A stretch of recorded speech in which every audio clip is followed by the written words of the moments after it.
When they are not there yet, you're creating avoidance and anxiety. So if you're treating to speak, you're missing the boat because you're missing the whys that you need to accommodate also. So that's where accommodations, interventions are critical. Training is absolutely needed. End of story, they need it.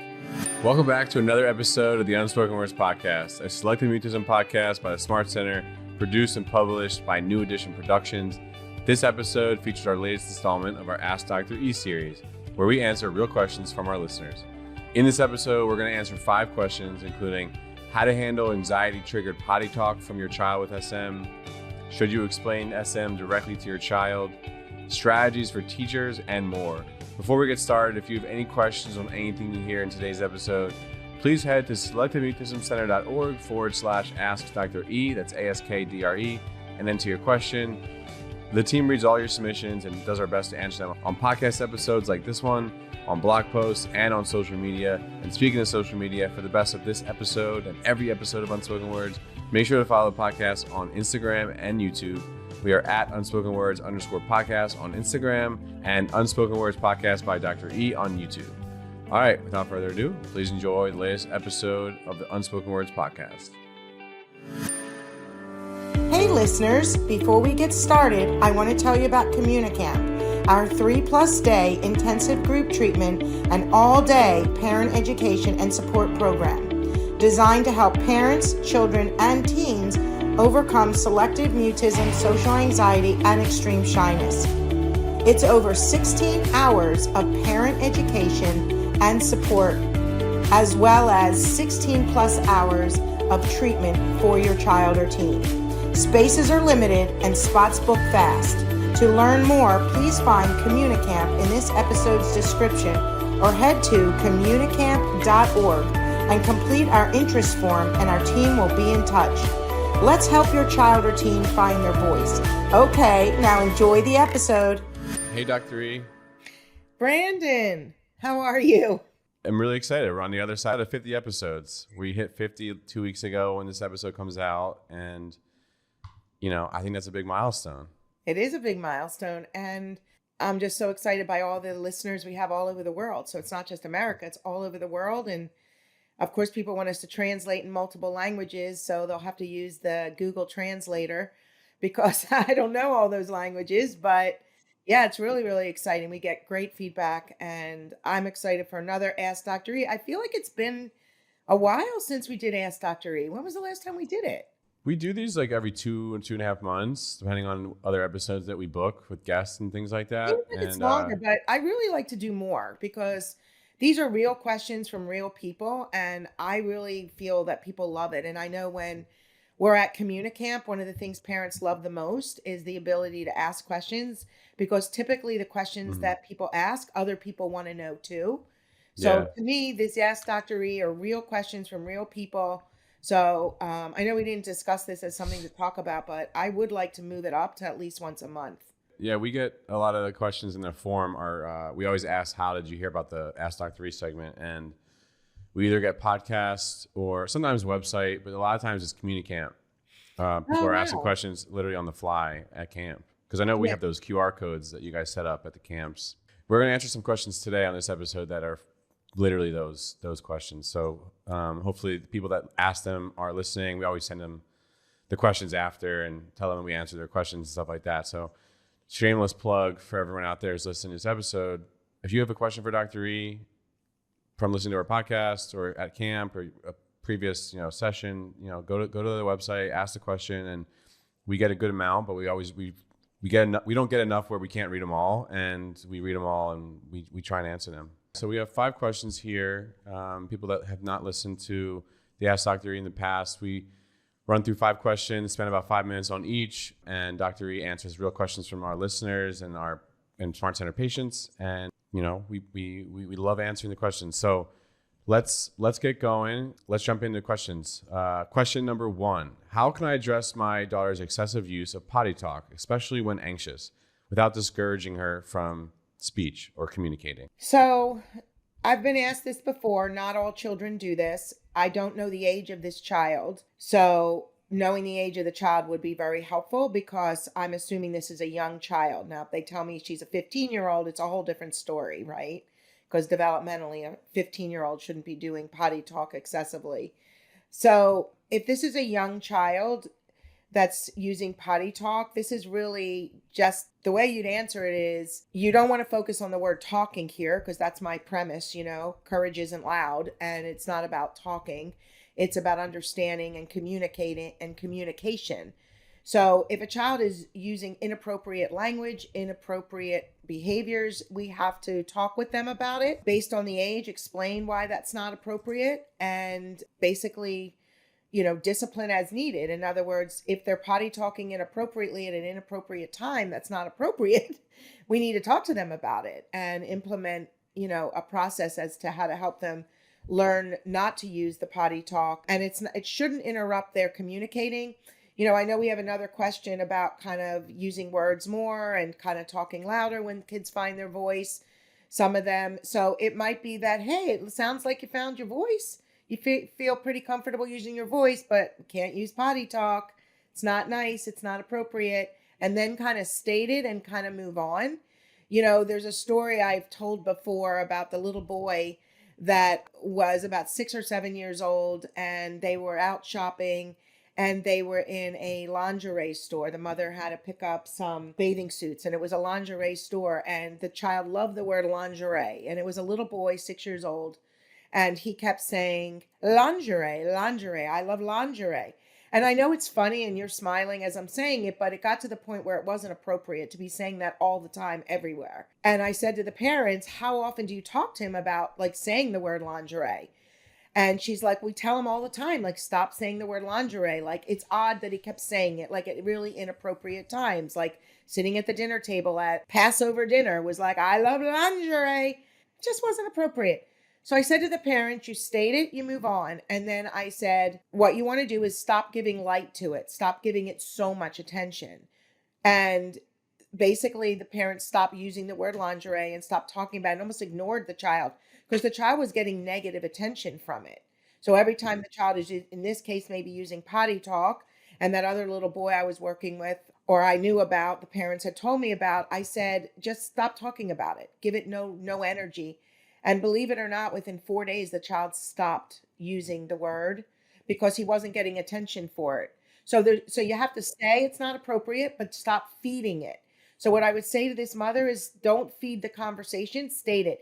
If the child's still doing it, they need to be removed from the setting. So they're not going to eat dinner with you. They're not going to go, you know what I mean? Yeah.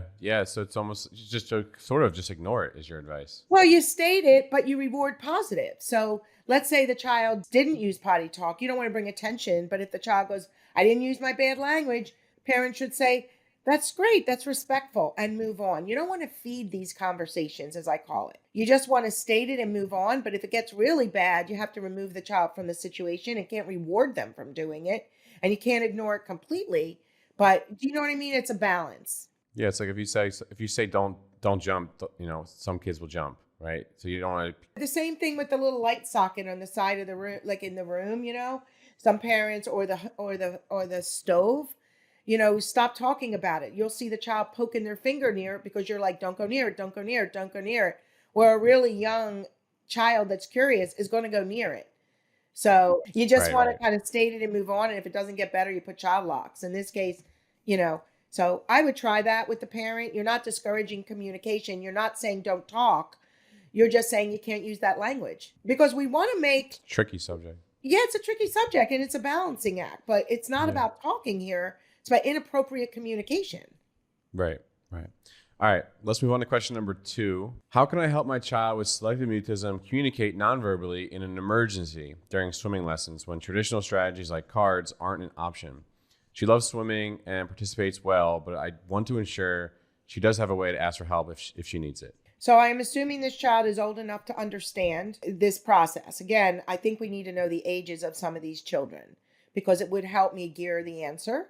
So I'm going to assume this is a relatively young child, but maybe an early elementary age child. And even if it's a little older, it really doesn't matter because what we need to do is talk to the child about it. Most of my clients, most of my listeners, they understand that I'm all about talking to children. I'm all about being open, demystification, being able to talk about the pink elephant in the room. In this case, having difficulty communicating, We relate to it in, how they feel about it. And we're going to get to that in another question. But in this case, I would talk to the child about it. We don't want to scare the child, but we want to talk about it if you're not feeling safe, if you're nervous, if something's not right, or you have an emergency. I mean, they're going to have an instructor there, which I'll get to in a second, but we want to talk to the child about 1, 2, 3 steps that they can take to make their needs known and practice that. But the most important thing to do with a child that isn't communicating effectively and struggles with communication is to make sure that the adult, who's the implementer, the facilitator in the environment, is aware. So if that child is in swim class, I'm assuming that we have educated the swim teacher through the About My Child worksheet, which you can add as a kind of addendum to this in the show notes. But it's called About My Child. It's a way to educate coaches, teachers, family members. It's about your child, what helps them, what to do, not to do. And we just give a sample. I developed it millions of years ago, so to speak, and it's been very helpful to parents. You can use it with pictures. You don't need pictures. You can do it completely different than the sheet we give you, but it's just an example. It's called About My Child. Some of my older kids have an About Me, but the About My Child is wonderful because it's a way for parents to educate, because we need a teacher to know what to do and not to do and to understand, right? Because you certainly don't want them forcing speech to an anxious child that's working on this. But with a swim teacher specifically, they need to be able to know that your child may not speak if they're learning to swim. And what if they swallow water, or they go under too deep, or they can't say help? So absolutely have to educate the instructor. But the child needs to have ways, whether it's putting their hand in. And what I would do is practice that. I would say, hey, chances of an emergency are really slim. But if there's something you need, because you don't want to scare the child, but we need to, note that it's like a fire drill at school, right? You're probably not going to have a fire in school, but you need to know what to do if there is a fire. So it's the same thing. We need to have an emergency drill, so to speak, or a safe drill, or however you want to call it. And they would practice it. Probably hand up or something, or even clap, not in the pool. They'll, they need their, but clap or hand up or something, or kick, something that they can do to indicate a need. Yeah, I'm wondering how this question came about, because if you think about it, in the swim class, if someone needs help, there's universal signals that any swim teacher would pick up on if someone's having trouble swimming that are nonverbal, right? So I'm wondering what asking for help is. Is it in this context? Is it she's tired and she wants a break? Is it she wants a sip of water? I feel if you really need help, it's not about speech, right? It's pretty obvious if someone needs help with swimming. They're kicking. Yeah, my guess is it's not as extreme as what you're thinking of when you're splashing the water, God forbid, right. you can't stand and you can't swim, and so to speak. But I think this is more or less probably could have been in any class this child was taking, but the fact that it's swimming makes you more concerned because you can drown. So this could be an art class the child's separated from mom. This could be in soccer. This could be in anything the child is doing in class. What is the emergency protocol if you need help? And similar to almost asking to go to the bathroom. It's a similar. Yeah, similar you need question. to have a step process, 1, 2, 3, how to make your needs known, whether it's going over and having a communication board, whether it's hand up or a wave or a twist, something to let them know. If they're going with a buddy, it's really nice to go with a buddy to these things. I often recommend, because comfort and connection precedes communication. So my recommendation is always to join with a buddy, someone the child feels comfortable with, because chances are if they're going to start to communicate verbally, it's going to be with someone they already know and have connected with. If you can't join with someone then I always tell parents, especially if it's a very small group, like a swimming class or an art class, try to foster connections, the buddy process, even in these classes, because comfort and connection precedes communication. So I think it's important that if we're joining, we try to get someone the child feels safe and comfortable with. That also could be an intermediary to also ask for help. Yeah, that's a good point. Okay. All right, let's move on to question number 3. How can we help our 17-year-old daughter who has overcome SM build confidence in larger peer groups where she struggles to make herself heard? She wants to connect with a group of talkative girls in her class, but feels overwhelmed and unable to express herself, which is affecting her confidence. Oh, interesting. You brought this up, right? See, confidence. So here's the first step is comfort and connection. It sounds to me, and progress doesn't tend to occur in a group. Large group. Well, yeah, in a group in general, right, a large group. So maybe a group of girls that she's not necessarily comfortable with or has a connection with. The fact that she wants that connection is fabulous because that's saying, hey, I want to be able to do these things. That's great because, as you know, with teens or a lot of children as they get older, they become somewhat avoidant if they can't do something. So it's wonderful that she's worked through her selective mutism a lot where she's been able to find her voice. But for those that have gone many years, and this is a 17-year-old, what does tend to lag behind even when they find their voice. For example, did you have a good weekend? Yes. What'd you do this weekend? Not much, or went to a football game. You don't get a lot of initiation, a lot of elaboration, a lot of expression, conversation starters, conversation expanders. That's much harder for kids and for individuals. So those are the areas. What I would say is that most individuals find their people. I say they find their peeps through their areas of interest. So I'm happy she's interested, but just to walk up to a group is a very difficult thing to make conversation. So for anybody, any human, think of it. If you go to for you do tons of networking, right? When you have a role in that networking event, you're not as worried about making a friend there. You're making a connection through networking, but let's say you're leading that, like you're a leader in that networking event. It's very different than when you're on even keel with everybody walking in. But then you see somebody like from the corner of the room that's, hey, they live in your building, or they work for the same company as you in a different department, or you know what, they're in your age range and everybody else is a lot older. Like you find some need, some way to connect. And so in this case, there's girls in their class, they're talkative girls.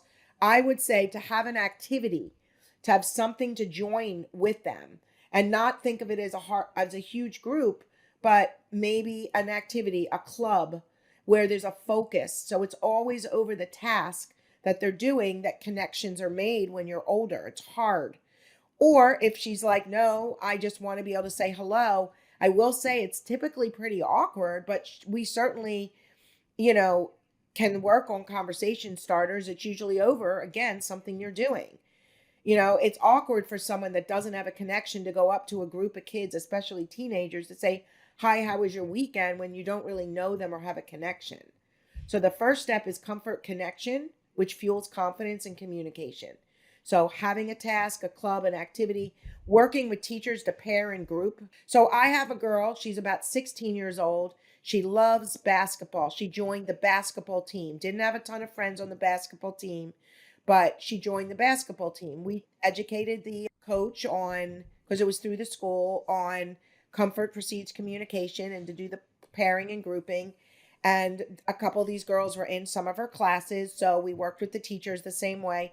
So we paired and grouped her with 2 to 3 of the girls on the basketball team. We found out, not only do 2 or 3 of them play basketball, but 1 or 2 of them also love art. So there was an art activity that they could do to kind of make a banner for the basketball. They did it together.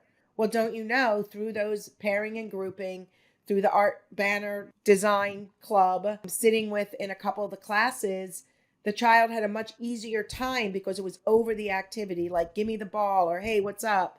Like a more natural, it's very awkward to just go up to a group of kids. Think of yourself when you were in high school.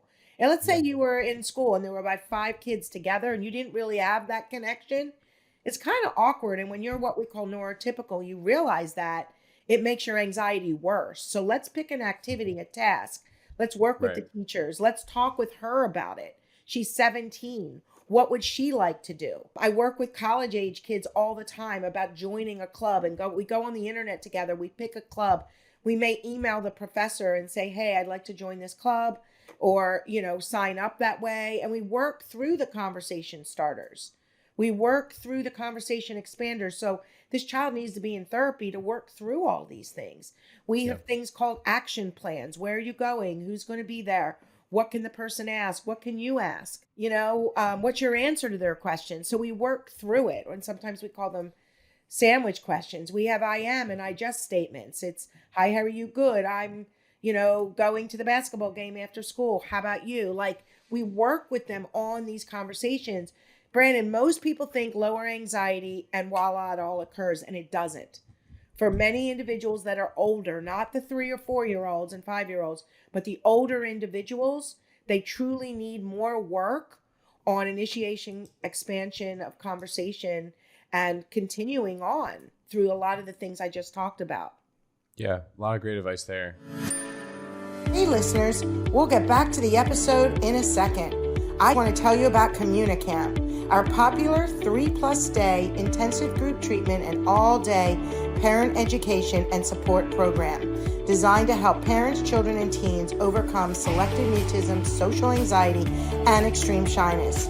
Over 3+ action-packed days, your child or teen will engage in immersive activities guided by expert clinicians that build confidence and communication skills in a supportive, fun, and collaborative environment. Spaces are limited and spots book up fast. To learn more, please find Communicamp in this episode's description or head to communicamp.org and complete our interest form, and our team will be in touch. Let's help your child or teen find their voice at Communicamp. Let's get back to the episode. All right, let's move on to question number 4. Is it important to explicitly discuss selective mutism with a child rather than avoiding the term or topic altogether? Growing up, I didn't know I had SM, which left me confused when others asked why I didn't speak. I think it's a really good question. I think it's a great question because one of my biggest things, and this has come up twice here, is the demystification process. And I know in our recent SM in the School conference, I did a whole couple slides on the importance of demystification. We work with parents and educators that are like, well, I don't want to talk to the child about it. Like, you're not going to talk to the child about it, right? Well, guess what? You don't think they know? Yeah. You don't think they know that words are not coming out and that they feel anxious or uncomfortable? Of course they know. By us not talking about it and meeting them where they're at, we're actually creating more avoidance and often anxiety when you don't understand. The more you understand something at the level that you can understand, the more control you have. And when they dissected and they took apart the SCAT program, what different people have told me is it's about transferring control to the child, to the individual with SM, giving them the control that they feel out of control with. So you give them control. Part of that control is demystification, helping children understand their feelings. So we use in younger children the term scary, that deer in the headlight, looking anxious, that physical kind of anxiety is there. As children age, they tend to live with this, and they look kind of comfortable unless they're asked to speak in a situation if they're selectively mute. The first step of solving a problem or getting over something is acknowledging that you have it. Yep, acknowledge that the problem exists. Exactly. I call it A and A. Acknowledge it, assess it, being able to rate it. So we will use different level bar graphs, and like this, the little, like the 0 is like a smiley, and that's less scared or less. Older children tend to feel it's hard to do. Younger children tend to feel they're scared. So they feel scared. So we help them relate using those words because that's what they let us know they feel. And they'll even draw pictures indicating that. So older kids, the older they are, the more it's hard to do. And what they're saying to us, look, listen, and learn, is I'm stuck. I can't do it. I don't feel scared anymore. I just can't. Give me the GPS. Tell me how to do this. Help me do it. Now, we hope a child feels that way. So I think it's very important to help them relate. So we give them examples. And the other thing, the bridge. We teach the children, the teens, the adults, the bridge, because selective mutism is a social communication anxiety. The mutism is a symptom. If all we focus on, Brandon, is they're not speaking, we're missing the boat. We're not addressing the whole person. We're not addressing their true needs. We're just touching on the surface, the most obvious symptom. But when you talk too much about talking and you focus too much on talking, when they are not there yet, you're creating avoidance and anxiety. And it tends to cause resentment as time goes on because they feel pressured and pushed, and expectation, and be more avoidant. You create speech phobics. It's unbelievable. So let's teach them the bridge and help them realize where they are on the bridge to start moving. You know, the baseline is their starting point. We're not keeping them there. That's like a level 0 on their feeling scale, because that's what I can do. But when the setting changes, the people in the setting change, the expectation changes, that will change the whole dynamic. But we need strategies and interventions that adults implement in these settings that they are in to help them move, but help them acknowledge their feelings and that they can tell us, and we have to trust them. Look, listen, and learn. They tell us everything, and most importantly, meet them where they're at. To summarize, you want to be a partner with your child or teen with SM. You don't want to ignore that it exists or, tiptoe around it. You want to kind of get in the trenches with them and work with them and acknowledge that it exists. Absolutely. It's working with a provider, someone that can really help that child understand if the parents aren't feeling comfortable with that. Like in Communicamp, we teach them the bridge. We help them understand. And, so many kids come to us, whether individual or through group or even the consults we do professionally. It's like they seem shameful, a lot of these kids or these young adults that we work with. Like, oh, I can't do it, I'm a loser type feeling. But guess what? They can do so many things. We need to emphasize their positives and understand that, yeah, this is hard right now, but look at all that you can do. You can use a friend as an intermediary. You can hand the money to store clerk. You are shaping sounds into words. You are answering one or two questions. So you might need to write and read. We make it very attainable for them. And then you see their heads lift up. You see their body language change. You start to see some swag because they're feeling confident. All right, let's move on to question number 5. Our child has made great progress with selective mutism, but still speaks only to certain people. And we want to help expand that circle. Do you have practical strategies teachers can use in the classroom to encourage more peer interaction and verbal communication? So this is really a question for teachers. Well, it's no for parents too. I'll tell you why, because the basic concepts aren't understood yet. So definitely consider the SM in the school conference for sure, because we talk a ton about this.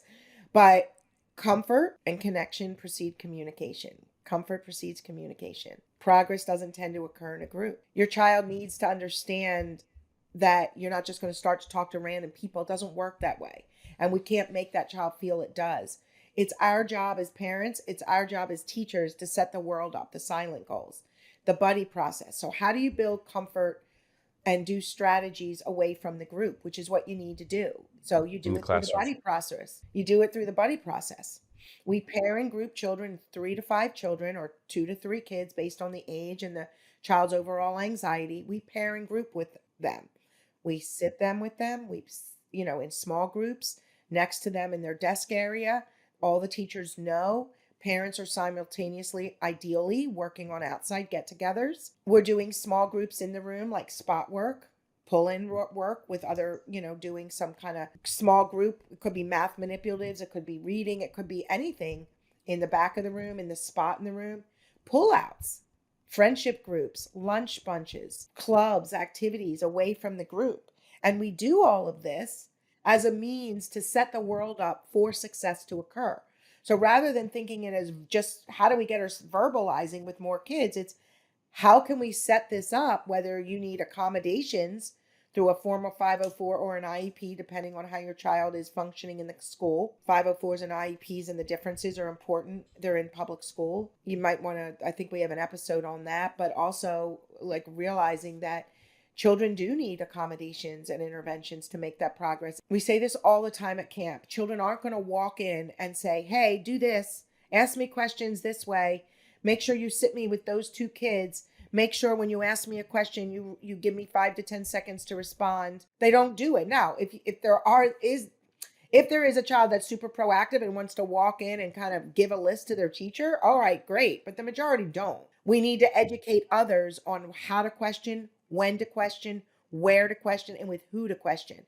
And through the setup and through the integration that we will create for a child, for a teen, communication will occur. For example, reading directions in a small group for a verbal child. That's not having a conversation like, hey, how you doing? What are you doing this weekend? That's the hardest thing to do. The easiest thing is to focus on a task at the level that they can accomplish with teachers or parents or whomever facilitating to help them move. For example, a child is sitting next to a buddy and the child can speak, maybe 1 or 2 words. The teacher approaching and saying, are you guys going to study the environment or government and focus on another child first? That minimizes the expectation on the one child. Then turns to the child with SM. Do you want to study the environment or government? Choice question. kind of looking at their paper so they're not staring at the child, avoiding direct eye contact. Yeah. If the child doesn't answer, re-ask and prompt write and read. Maybe that Yeah. child can't talk to the teacher, but uses the peer as the intermediary that they Mhm. are comfortable with because they built that connection and comfort. They've even had outside get-togethers, or they're in a club and they're verbal with that child, maybe not overly initiative and elaborative. So maybe the teacher says, "Do you want to study the environment or government?" No answer. Tell Rebecca. Then we educate the teacher to repeat with that eye contact. So there's strategies, Brandon. That's what's missing. It's relying on that child to go into that scenario and start to talk when that's not fair to the child. It seems like a lot really falls on the teachers, and Absolutely. obviously there's special needs schools and with more accommodations per child, but there's a lot of kids with SM who are in normal schools, public schools, private schools, that it really does fall on the teacher, how good Yeah. your teacher is, how invested they want to be, and how much time and energy they want to put into your child. Look, most teachers go into teaching because they want to help a child. So we tend to find that most teachers, unless they have a real strong kind of view it as they've got to talk, you need to talk, are very receptive to understanding. Because if they've had a child in their class with selective mutism and the child hasn't made a ton of progress, they want to learn. At this point, is there other teachers, elementary school teachers, middle school teachers that don't know SM exists? Like, has everyone dealt with an SM student at this point? No, I think there are plenty, unfortunately, as much as that we've tried to educate, and I know the Selective Mutism Association, we've tried to educate through that organization for years. That was when I originally started it, to bring awareness, to Hmm. educate. That was the point of the SMA when I started 1,010 years ago, was to bring awareness because I knew so few people understood my own daughter. So it was about educating, but it's about training. That was like 20, 30 years ago. Not to, age you or anything like that. Sorry about that. But, now I'm talking about now. No, there are some. Yes, I'd say more know it. And yes, I'm old, but I would say, yes, I am. It's been a while, 1,000,000 kids in 1,000,000 years. I feel like I've been doing it if you add up the hours, but it's okay. I love it. But training is critical. With every family we work with, we want to train the schools. And many schools will fund that through purchase orders, whether it's us or another expert center that really knows how to set up appropriate accommodations interventions. These children need it, and it's based on your child's unique needs. I mean, they need an evaluation to determine their needs. It's not just get a child to talk. You missed the boat. It's about understanding that child's unique needs. And quite a few of them have whys of SM that are stopping them. So if you're treating to speak, you're missing the boat because you're missing the whys that you need to accommodate also. Well, I really like that question. I think that's the strategies in the classroom are always topics. That's always a topic that comes up. It's always our best performing content from our end, like that we see. And I know that always comes up in a camp too. So Yeah, I mean, the biggest issue, at camp, we train for the 3 days, Brandon. The last day is school. We do it that way to give everyone the concepts and understanding before we educate on school, because that by that point, they're really understanding their child and their needs because we're going through it the entire process mhm. during the entire camp process. It's a ton of great information. Is this the basis of the motivation behind parents that choose to homeschool their kid or choose to take their kid out and put them in a new school? Is like, here's the strategies to their teacher and the teacher's not implementing it. Like, what do you do when the teacher's not implementing it? Not to add, this might be a separate Ask Dr. E question, but No, I think it's a good, tangent off this question. I think you have two questions there. One is the homeschool process. The mhm. other is like We when have you do. content on that too. Yeah, but I think it's important to say that I'm not against homeschooling. Sometimes you hear Dr. E's against homeschooling. I am not against homeschooling. What I am against is lack of social communication opportunity. The kids need to be exposed to other children. They need to learn what it's like to be with other children, conversation starters, even if they're listening and learning from others, not just us from the child. So they need to have that ability to interact and build those skills. You're not born with it. I mean, you Yeah. have most are born with the ability to do it, right? There are plenty that, we work with have developmental delays and they skill deficits. That's different. But we need to have those opportunities. Some people homeschool because they didn't feel their school was able to meet their needs, even with a 504 or an IEP, or they were in an environment where homeschooling was very popular. But there are this select few that pull their child out of school without giving the school a chance. and will Yeah. homeschool because they don't want their child to feel any anxiety, which Right. sometimes I don't necessarily agree with. No, I could definitely see that. You This also is feel why like there's a lot of training is, pressure. this is why training schools is critical. That's why I Yeah. did The SM in the most. school. Prior to COVID, I was going all, you remember, I would go all around the country and speak in different cities on this, for years about selective mutism, and did SM in the school conferences because school teachers and and look, kids can live in the comfort of their home, right? You've got the percentage of kids that really do struggle in the home environment, rare, but there are. But for the most part, most kids are fine at home in the comfort of their home. So Yeah. school is the most obvious setting and the most prevalent setting that you see selective mutism air its head and where those difficulties with social communication occur. So Right. of course, in the school where kids spend 8 to 10 hours a day, sometimes they need to learn the skills, and others in that setting need to know how to implement. So Yeah. that's where accommodations, interventions are critical. Training is absolutely needed. End of story. Yeah. They need it. Yeah. Yeah. Well, this is another great episode of Ask Dr. E. We answered 5 amazing questions. As of this episode, we're now doing this once a month, and I'm excited about that. I love it. I love getting your answers. I love asking follow-ups. I know our community and listenership does too. Any last minute? Yeah, it's like I get excited. I love doing all my podcasts. I do. And after a podcast, I'm always energized. I feel like I could run like a 26-mile marathon. Not literally, Brandon. That would not be good. But I feel very energized and very excited because I feel as if, to be honest, like I want so badly to share my knowledge, so badly, which is why I write my blogs and send them to you every day, and why I love this, because it's my way of getting out what's in my head. And, the questions that people ask are real questions from real families that are really struggling. And to me, there's nothing better than to be able to help them. And that gives me so much energy and, frankly, joy, because I know that we're helping them. It's I can't imagine a better career. And, people will ask me, like, what do you do for work? I'm like, I don't work because I love what I do. I don't feel it's work. And Yeah. so I know you asked me like a couple last minute words, but I just want our listeners to know that I am that parent that had a child struggling. And I know, having worked with so many kids, that they can completely overcome this and they can live fulfilling, productive lives and be happy. I see it every day. We Yeah. get emails all the time from families we've worked with, families that come back and speak on our panels, kids that go into the field or become lawyers and doctors and whatever they want to do. They become teachers, they become whatever they want to do. They're living their best life because teens can overcome this, and adults that are struggling can become much more functional and overcome it. They absolutely can. So when someone says, "Oh, is it too late?" It is never too late.